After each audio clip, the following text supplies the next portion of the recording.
Cool. Yeah. Dude. How you doing, man? How's it been going? I'm surviving. I don't know if you can see this, but we got like hella snow outside, dude. Whoa. Yeah. Pretty crazy. And it was like, I don't know, 80, 70 earlier this week or something. It was nice. Dang. Yeah. Yeah, I mean, we had a cold snap, but it wasn't nothing like that. Yeah, it's pretty silly. But I mean, other than that, it's keeping everybody inside. Been trying to record some music unsuccessfully for the last couple of days, but I'm gonna try to get at it tonight. And Right on. yeah, it's just trying to stay motivated when there's nothing to do. That's kind of the battle of everything right now. Oh, that's right. So what are you trying to record? Specifically, I need to record vocals for a song that I have recorded already. It has lap steel, cello, baritone, and I think that's it. But drums, like digital drums. But Right yeah, on. just need to like put the vocals over it, and kind of challenges of COVID. I only have this little microphone. It's like a 57 or 58, and it's challenging. And I only have like this really shitty interface that's like $24, and two tracks, and just trying to get some ideas down. Because right before all of this, I like literally days before, I was like, the gig got canceled on Saturday, and I was like, well, fuck, I better go in the studio and try to like record some shit. And then like whatever, the next week like the studio closed down, and like the whole state went on lockdown, and I was like, shit, well, this is what I got. And I got all these kind of like half-baked songs, and some of them I like, some I didn't like, and now I'm just trying to go back and like just do something with them. Right on. Yeah, I was in a good habit of like kind of sitting down before I was going to gigs or whatever I was going to do, and I don't know, just kind of plugging in some shit, writing some bullshit for 20-30 minutes, and just kind of being like, all right, that was cool.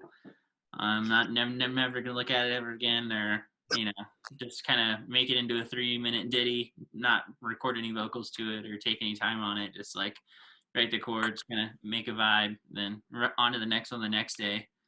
And now I'm trying to just like get more complete with it, and make them sound right. And learning how to master has like been a huge fucking bit, and mixing with the little tools I have and everything like that. It's just like, man, there's a lot to like recording, not just like playing the notes. Yeah, man. I know. We used our first, like the Funky Knuckles' first two records. We recorded. We used this guy named Eric Hartman for He sounds mix. really familiar. Man, he passed away several years ago, and he was the guy who did a bunch of the Snarky Puppy stuff. Okay. He worked with a bunch of people in Dallas. He was incredible. And I learned working with him that there is a lot that goes into mixing. Seriously. Yeah, it's ridiculous, man. And I mean, like, plug in and signal chain, and make sure everybody's heard, and all the frequencies have their own little spot, and it's hard. Yeah, it really is. I get why that's like a profession now that I'm just sitting here doing it, and I'm like, damn, dude. Like, I don't know, most of the time before, I'm always like, what have you been practicing, and what are you doing, like, warm-ups, exercises, blah blah blah. But now other people ask me that. Dude, literally the only thing I do right now is just like these podcasts. I try to record a song, and then I do like a live show, and that's like all of my time and energy right now. I don't know, it's kind of just way different. I'm trying to hustle in different ways, I suppose. Yeah, I know. Since all this coronavirus thing, I've been doing a lot of recording at home, and like what's your at the crib? Man, I just got Logic. I got a MacBook Pro, and I got Logic Pro, and then I've got the Duet. How do you like that thing? Man, I like it pretty good. I mean, it's I just plug directly into it, and it gets a pretty good sound. Yeah. That's I mean, I've recorded. DI for bass personally. I don't. You say it again. I don't like, or I do like DI for bass personally. I don't really like using amps all the time for recording. It's gonna be kind of a thing. Oh, like mic in a cab and stuff like that. I've had more problems miking bass cabs and recordings than I have just plugging the DI and just like mixing it. And normally it sounds pretty damn close. Yeah, man. I mean, like the only time I like to mic a cab or do something like that is if I'm blending it with like a DI signal. I mean, personally, like if for me, I did that for the first time really recently, and it was so fat, dude. I think we had like 5 channels, two amps, and 3 DIs or some shit. And I was like, I've never sounded so warm. right on. Yeah, but I mean, I've done a lot of remote recording from the house, and I just plug, like I said, just plug straight into the Duet, and I mean, it sounds pretty good to me. Like usually, like at the end of everything, when I hear the song, I'm never like, "Yeah, that sounds horrible" or anything like that. But yeah, that's cool though. Through this whole thing, I've really noticed that it's like it would be very easy or maybe even better to roll with having a few really nice things than having a bunch of shitty stuff. You have like a nice interface, a really nice microphone, a couple of pretty decent instruments, like I see a keyboard back there. I don't have any form of piano or anything like that. But, I mean, that's just a controller. It's just for, I use, like when I'm tracking stuff out for the Funky Knuckles, like song ideas, like I just use the sounds in Logic. Like my recording setup is not like I would invest more if I was like actually trying to really track stuff and then like put what I track, put it out, Mm-hmm. But like, when I track stuff, it's just for like demo stuff for like, like mainly the Funky Knuckles, but yeah. For sure. So so it's super simple. Funky Knuckles, like, do you write everything and then send it to everyone, or does everyone have their own pieces, or how does the composition process work for y'all? Yeah, we all write. Everybody has written a song, except for Ben. Okay. Our saxophone player, but so Phil said, the new, he's kind of new, but not really new to us, but the new keyboard player, Quentin Gray. Monster, bro. Yeah, but yeah, he's been and like he's only like 24, and he's been killing like that since he was 20. Yeah. Man, we've been knowing him for a long time. Him and his brother, man, his whole family is. It's funny. It's like almost a mirror. It's so much like Caleb. Like his whole family is super musical. So is Caleb's, but his brother's a really crazy like a great bass player, and his sister's a great singer, and he's been coming to see us since I think he was like 17. Oh my god. And yeah, so it was, but yeah. Anyways, yeah, he's super bad. That's cool. Yeah. But anyways, but yeah, man, for the most part, everybody like tracks their stuff out. Learn your part. Go home. Like go home, learn your part. Here's the chart or whatever. Maybe no charts. Hell yeah, that's what's up, dude. I mean, I know you guys are like that. I know Snarky's like that. I try to be like that for just the sake of like, if you can't hear it, then like you probably shouldn't be here. No offense. Like.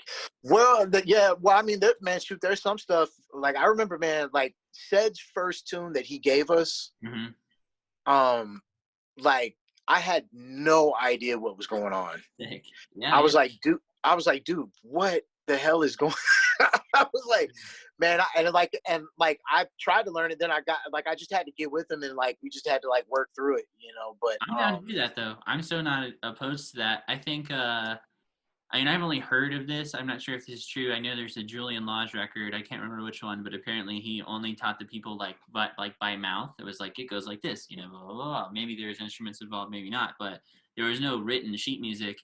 And, I've always heard you guys and I've never seen any of you read anything on the stage. And that's kind of I try to keep is just like, there's no reading on the bandstand. Like, recently I wrote that just to play with like some new people and stuff, but like Normally, yeah, if you're gonna be like playing with me like multiple times a week, it's like just go home, do the homework, and then I don't mind like telling you the chords or rehearsing or whatever. Like that's a different story. If anything, I encourage that. But yeah, I think there's a different like cognitive thing that can happen. You're much more free with it, at least for obvious reasons. But uh, Yeah, well, that's always been the reason for us. I mean,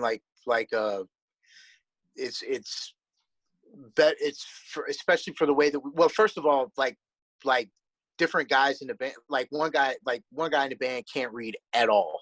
mm, Like, I can read, but like if you want me sight reading stuff, like especially if it was like a Funky Knuckles tune, yeah, sure, like sure. you wouldn't want me sight reading that. Yeah, yeah. You need a couple minutes to Yeah, look up, read yeah, a it, couple minutes. and digest it. Yeah, me too, bro. I can Yeah, but I can read somewhat, but yeah, if you're like, here, read this right now, I'll probably fuck up. And and if it's like a standard or something, I'm like, I know the first time is gonna be awful, and then I'll do it again. I'm like, you'd never know, but you right. know, Well, I mean, like like on gigs where it's like you're just playing like jazz tunes, man. Like I don't mind. I mean, like I can read changes just fine. sure, sure. Plus for me, like I'm like I said, I'm musically literate Hmm. barely. Like and like for me, it would take me forever to like try to figure out how to write out what like it's just easier for me to play it. Sure, You know. me too. There's such a dissonance between what I can write and what I can play. Yeah.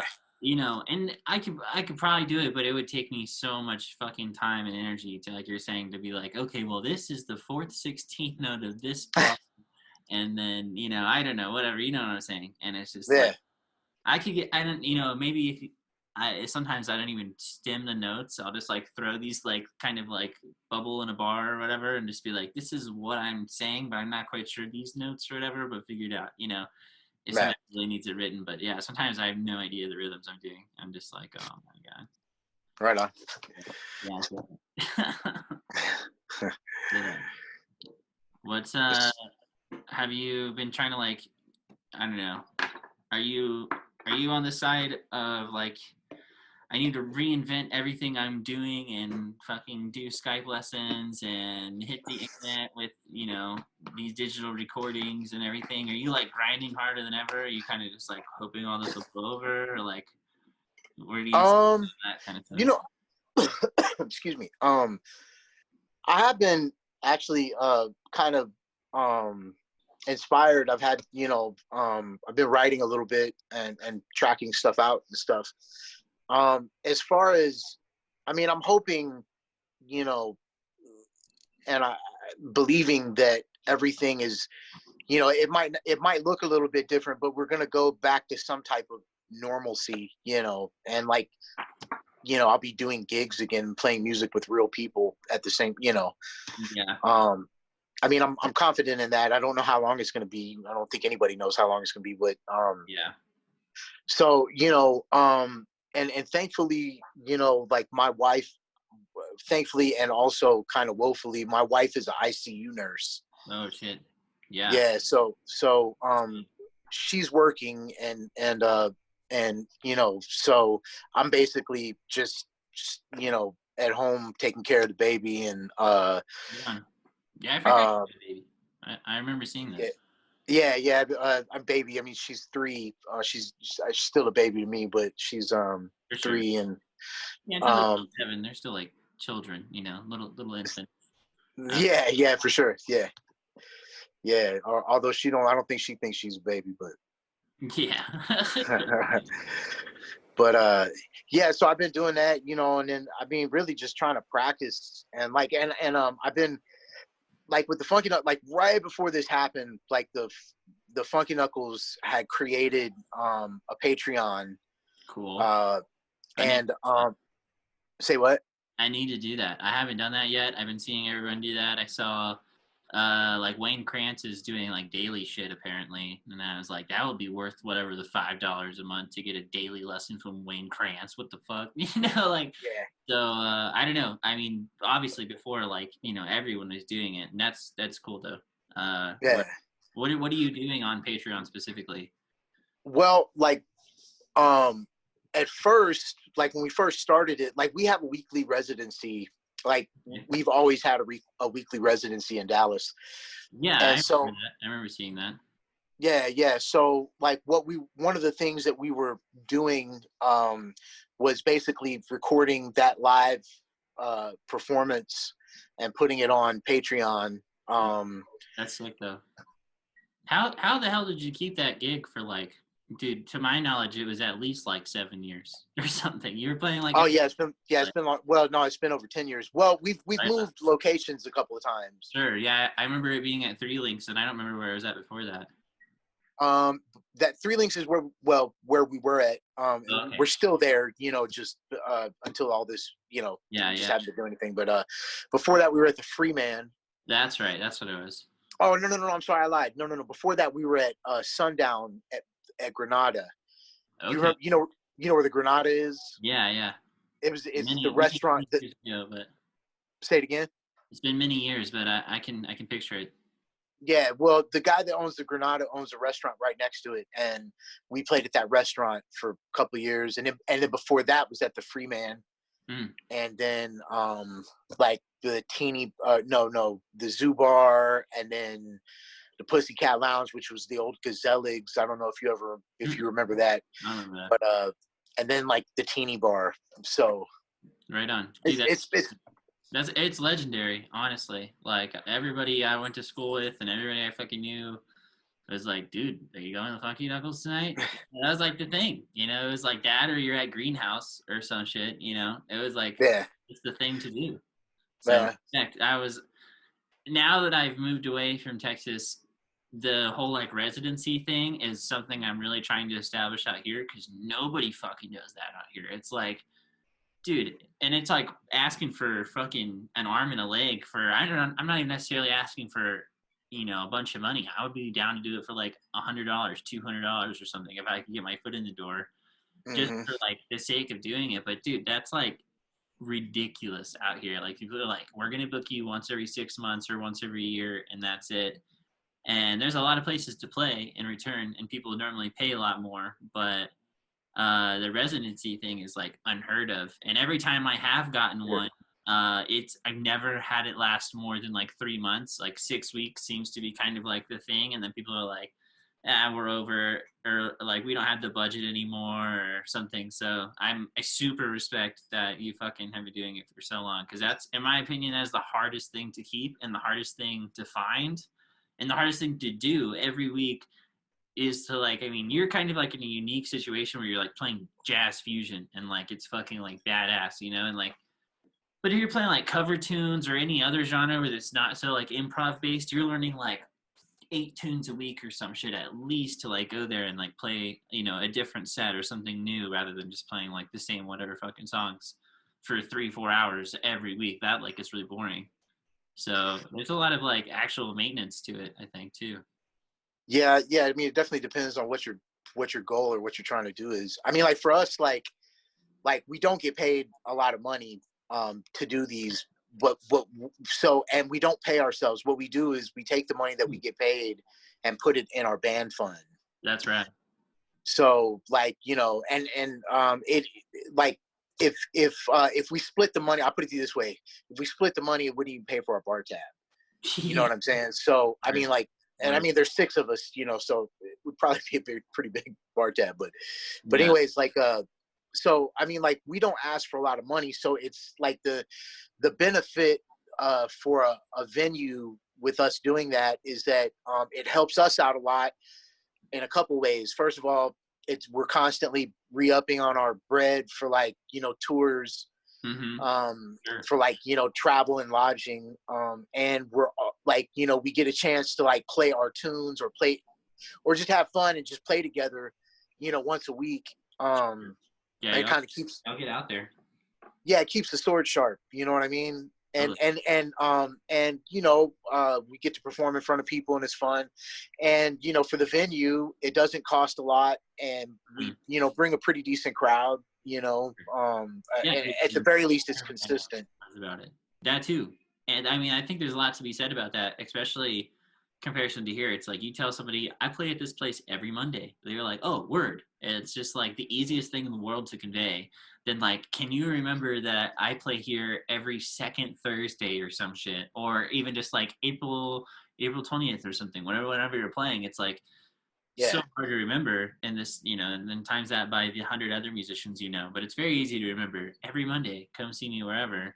And yeah, dude, super, super mad respect on that. I don't think enough people do that. I also think that like talk about like John Coltrane or whoever the fuck in that day, it was like you hear about these dudes getting booked for 6 weeks or 3 months or wherever. It's like there's like a historical kind of value to that I don't think people recognize in that too, where it's like this is like what my idols were doing professionally for decades, and then the system kind of changed. But if you could snag something like that, it's like, oh, to me that's kind of like a jazz gig where you're playing somewhere every week. That's kind of crazy, but Yeah. I don't know. Mad respect, bro. Oh, well, all right. Thank you. Dude, for sure. When did you extend your range on the bass? How you mean? Like what you play, like a 6-string, right? I have a 6-string. I normally play a 5-string, but I do have and I've been playing 5-string. I've been playing over 25 years, and I probably got my first 5-string about 3 years in. Oh, really? Yeah, and I played 5 strings since then. I do have like kind of like a really cool, like for like 1 year, Fender made a signature model 6-string jazz bass, and I got it, but I tuned like it didn't really I didn't like the high string for several reasons. Yeah, for several reasons. So I tuned it F sharp to G. So it's like a 5-string with an even lower string. Oh, sick. Yeah, it's pretty gnarly. I've had that, I don't know, man, I probably had that for like 7 years now. And I played it mainly, it was my main axe for a while, but and I love the bass. And matter of fact, I just recorded something with it the other day. But for the most part, I play 5 strings. Word. That's cool. I was always curious. When did you start playing with Marketeers? Oh man, years. Well, like with his band. Yeah. How did that come about? Oh well, Mark and I have been friends for a long time. Sure. Same area. The community is kind of small, especially back then, I would imagine. Yeah. I mean, no, I mean, there's several people, but yeah, I mean, it's definitely a community, and he's definitely in that community, and I guess I am too, and anyways, we were playing, we first time I met him, we was on the cover of a Top 40 gig. Okay. He came in there with that big ass hair. Yeah. And, looking like Burt Reynolds and shit. But anyways, and we just like hit it off, and we just like beyond the music thing, we're good friends, anyway, so he was actually the first guitar player in the Funky Knuckles. Like, matter of fact, he played half of the first record. And it was about that time that Snarky Puppy was really taking off, and then he also wanted to do his own thing, like the Mark Lettieri group band or group or whatever. I found out about you was through his trio, and then everyone was like, "Oh, you don't know the Funky Knuckles?" And I was like, "No." And then then I found out, but for sure, you didn't miss much. Yeah. But and I've recorded on all his records, but he didn't really have like a set band for I think until his third record. And on that record, he wanted the same guy, I guess the same guys in the whole record, and so asked JT and me to be on it. And ever since then, I've done most of the tours. Like, there have been like some things like where he went to Korea. No, Steve Pruitt? No, not off the top of my head. He was one of the original drummers for Snarky Puppy, but he was a drummer before Spud was. But anyways, he had moved to Korea, and anyways, Mark did a couple of like spot dates in Korea with Steve, and And so, you know, he used a different bass player because it would have cost more to just to bring his whole band over. And so, I mean, there's been some things like that, but I mean, like for the most of his big tours, I've done all of them since, golly, probably 2016, I guess. Wow. Yeah, I don't know. The extended range question, I guess, comes from because that dude always plays with an octave pedal. So I was like, in your mind, you're like, I just got to go lower because he's already as low as I am. Like, it makes no sense for me to be in his range. But yeah, no, yeah, sometimes. I mean, like, yeah, I mean, like, you know, I don't know. I just try to, I don't know. Shoot, sometimes it junk just be low. You know, yeah, everybody's playing low. mm-hmm. You know, Yeah. but How? I mean, when when did he start doing the baritone thing, and does he do that live very often with you? And how do you do that? Like, yeah, no, he's never done the baritone thing live. And truthfully, man, I only played bass on one track on that record. yeah, All the other, that's pretty yeah, crazy. all the other bass guitar stuff is Mark. Word. Yeah, Mark is actually like a kind of a beast on bass, man. He like, I kind of makes me mad Yeah. a little bit. I But mean, I can definitely attest that the dude has got a lot of feel. I mean, that's like half of to me what the bass is. I've been playing bass forever, and I feel kind of bad where it's like I like grew up playing upright, and then like my mom made me play in the church, and then like I was like playing gospel music, like then I was doing some Dallas church shit, and I was like only playing bass. I wasn't really playing guitar, even though that's what I was going to school for. And I was like, I could hang, I could read, whatever, blah blah. And I like was making money playing the bass, I guess, younger than from when I was playing guitar. Like I wouldn't say I started making money off guitar until like 3 or 4 years ago. oh And wow, like yeah, so I was like mainly playing bass until I was like 21 or something maybe. And then it's kind of strange, looking at all these fools now. When I'm trying to get a bass player, I'm like, I actually, could play the bass better than you, but I can't at the same time. And so I like kind of cold blood. that where it's like now, when you find good bass players, it's like you're doing a thing, that's incredible, and it's way different than just like playing the bass. Like I don't know, I could play the right notes, and but I really don't know very much about walking lines super hard. Like if you were to throw me in like some Stevie Ray Vaughan blues jam, I would die with having to walk these super blues bass lines. That's kind of my weak spot. But if you just want me to play roots and whatever, hang on to your riff and play some shit, sure, I could do that. But yeah, there's definitely like something to be said about having a bass player who like can play the bass. That's a different thing than just like a guitar player who can like track guitar bass lines. Yeah, yeah. Well, I mean, it's man. I wish I could play like another instrument, like Yeah. enough to gig, but I mean, like, bass is from like even from the very beginning, like, I was just super interested in everything, all bass stuff, like, and so I mean, like, I poured all my energy into that. Like I didn't, like I didn't want to fool with any other instruments, I still really don't. I mean, like if there was one, it'd be drums. I'd want to play drums or piano. But I love to play the drums. I found my first drum set in my neighbor's trash can when I was probably like 11 or 12. Just so silly. It was like all of the pieces. And then like later, whenever I bought one, I don't know, in college or something, I was like, damn, you have to buy the cymbals with this thing. It had the cymbals, the kick pedal, everything. It was like I had like three or four toms. It was like I was loaded, and I had like a decent drum set for a while. But and the heads too, like that costs money. It's like not cheap to maintain a drum yeah, set. So yeah, drums are expensive, man. the last one I had, I literally just beat to shit. Like it literally just fell apart. Like every part of it just broke. Like it was like, oh, the snare stand broke. Oh, the snare on the snare broke. Oh, I lost the legs to the floor tom, and then my little thing on the hi hat like got stripped, and it just like every piece of it just you just literally just beat the thing. Like that's its job.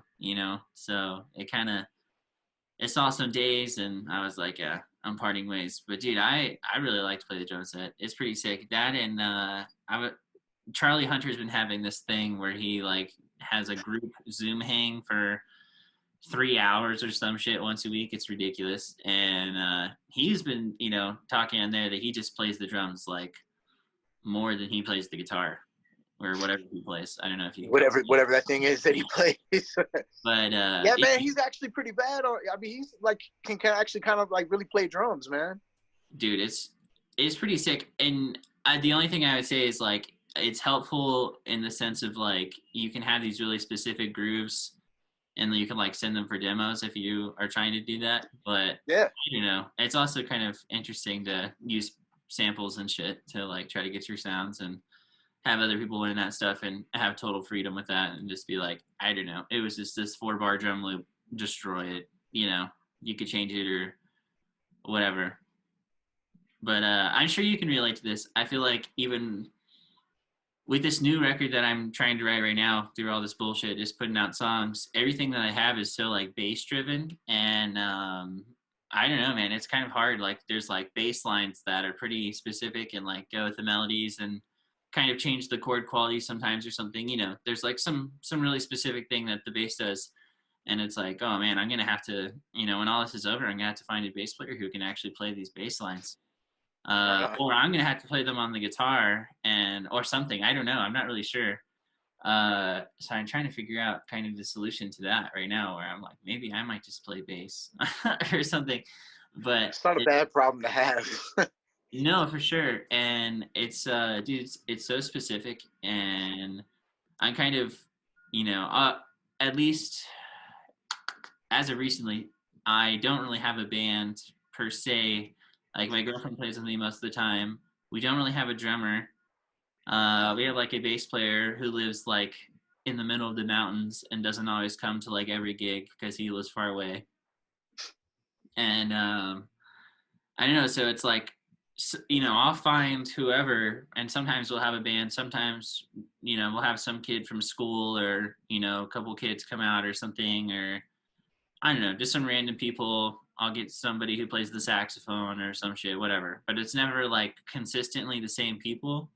And so when I'm like, yo, let's play this tune, and then, for instance, the drummer, the bass player lays down not exactly what I had in mind, I like don't try to be like a dictator about it. I try to like lean more towards like the adaptive side of it than like, I don't know. I'm sure you're super familiar with that, like playing with people you never played with before. It's like, do you either choose to like try to be like, no, here's the time, or like whatever it is, or do you like go with them and try to do something different?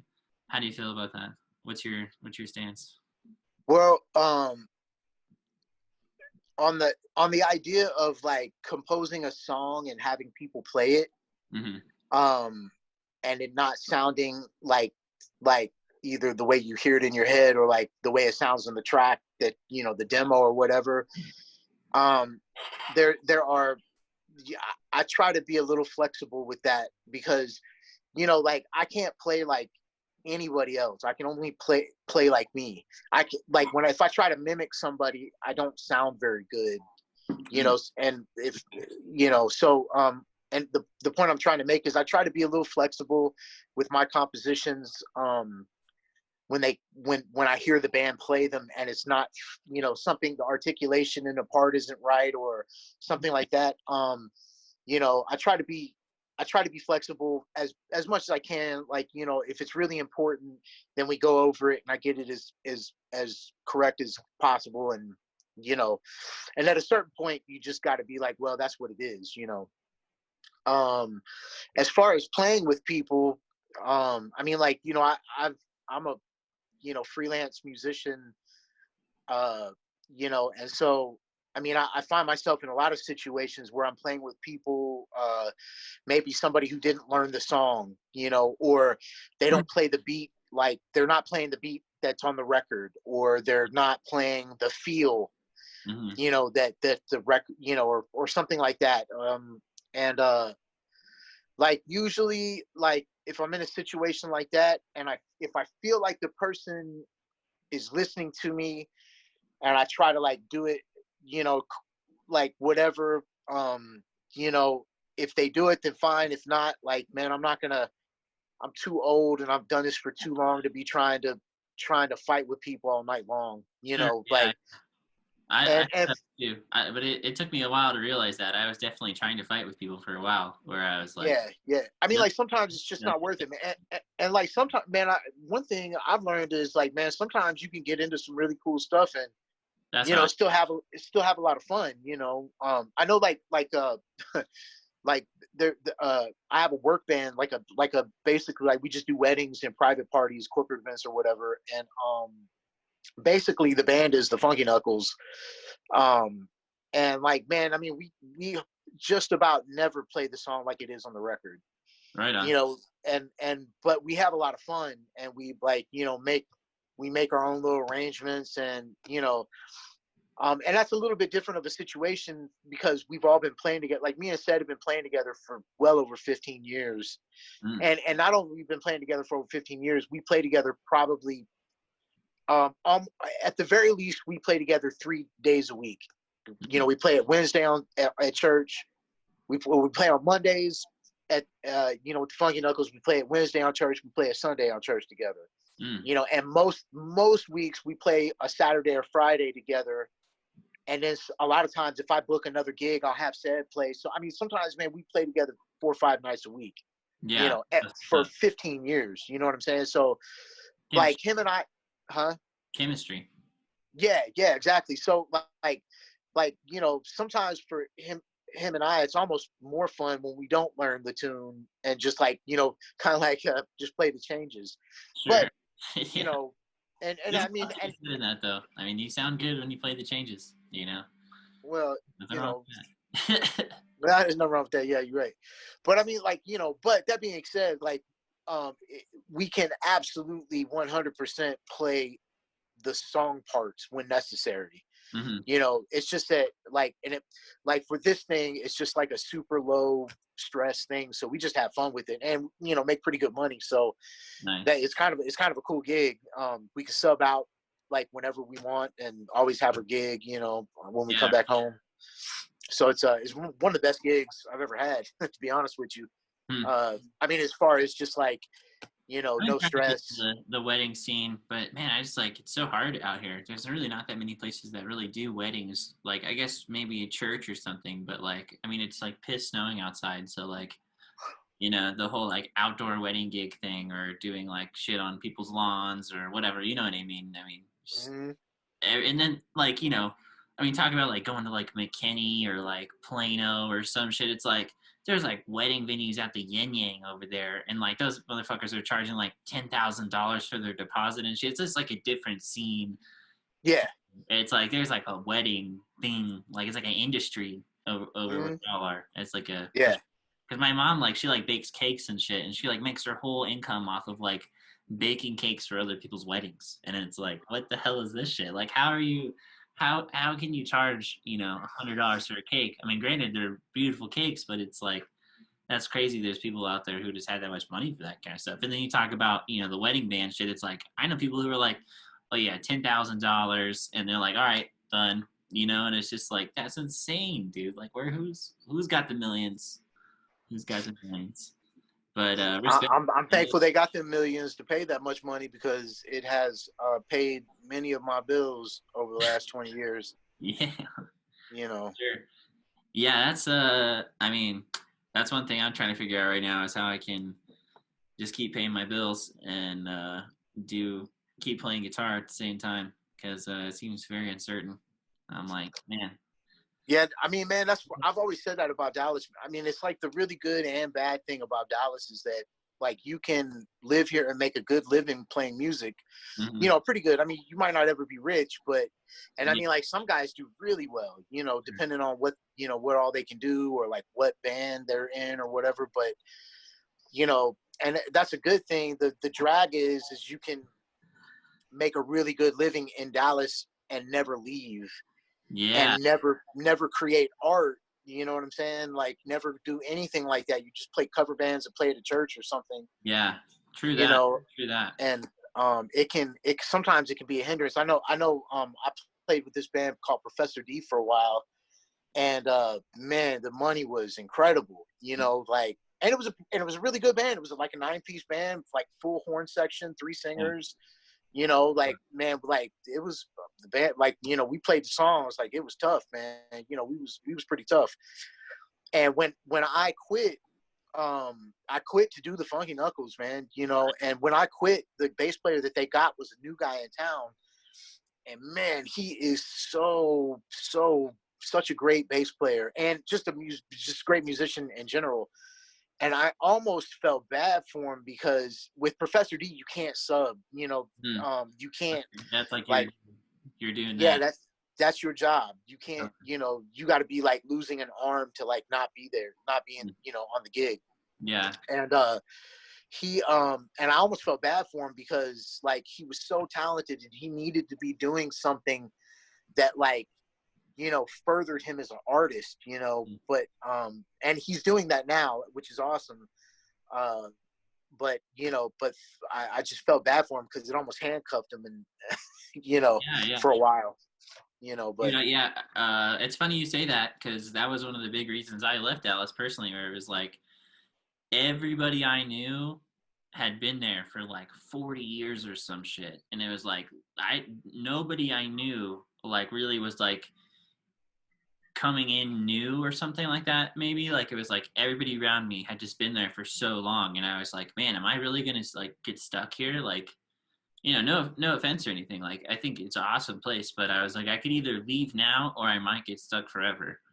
And I don't know, especially like in Denton. Like, I knew so many people in Denton where I lived that had just been there for like 60 years or something like that. And I was just like, man, the musicians and everything, and the money, and the place is awesome, and the people are fucking awesome. But I was like, it's like either like here forever or like I just go somewhere else now. And I don't know why I put it like that, but no, it's completely relevant. I mean, it's like yeah. makes all the sense in the world. I mean, like I know, like, you know, and we've had like with the Funky Knuckles, we've had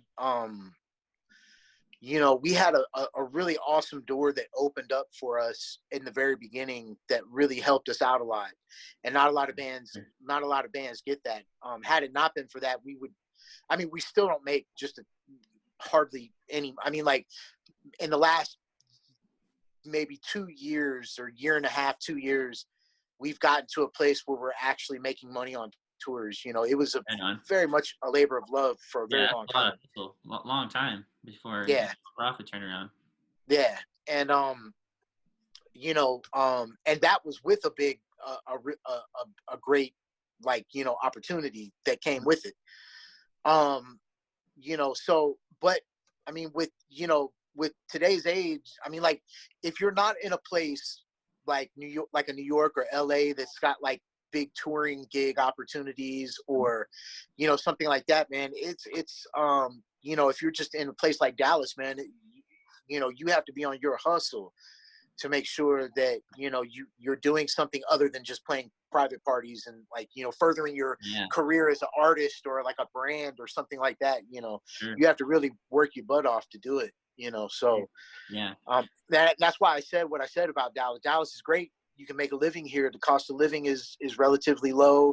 yeah, You know, I like when I owned a home, owned a car, was holding everything down by myself, like, you know, just playing in Dallas, man, you know. yeah. And that's the dream. I mean, a lot of people, at least for me, recently, I've always just kind of been like, what are my goals, blah blah blah, and it's just to make money playing music, just paying my bills, like just playing the gigs, you know, like enjoying making my own art, making my own songs, whatever. But I, you know, I mean, sure, we could, you know, win some Grammys or something, and you know, go on world tours and shit. That would be tight. But in the grand scheme of things, what is it that like would make me sleep comfortably at night? It's like, well, did I play guitar for money today? Yep, you did. All right.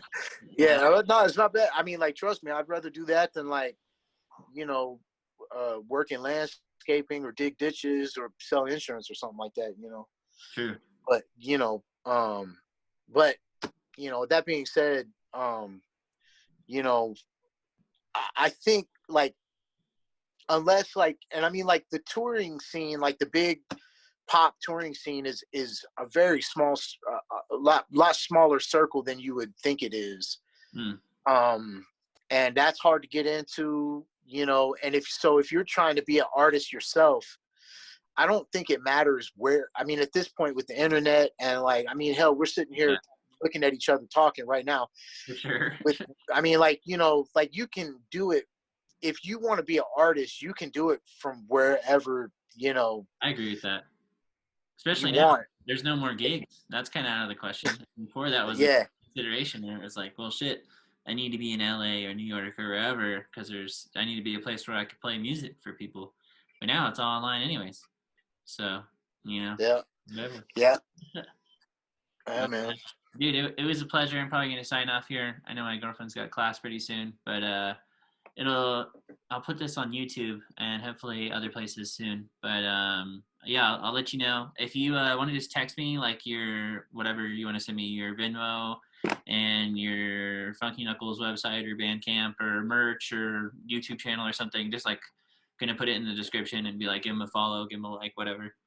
Yeah, for sure. Yeah, just trying to give you guys some love and stay safe out there. Hopefully everything's looking good. My old man was saying it was like May 15th or something before y'all were going back on officially, maybe, but not too sure yet. Yeah, totally. So you got longer than me. They were saying the 27th, I guess, was our day, but I don't know, man. It's ridiculous. So we'll see, but hang in there, man. Stay safe. I hope it's all good in the homeland. But peace out, dude. Thank you so much for your time. Yeah, thanks for having me, man.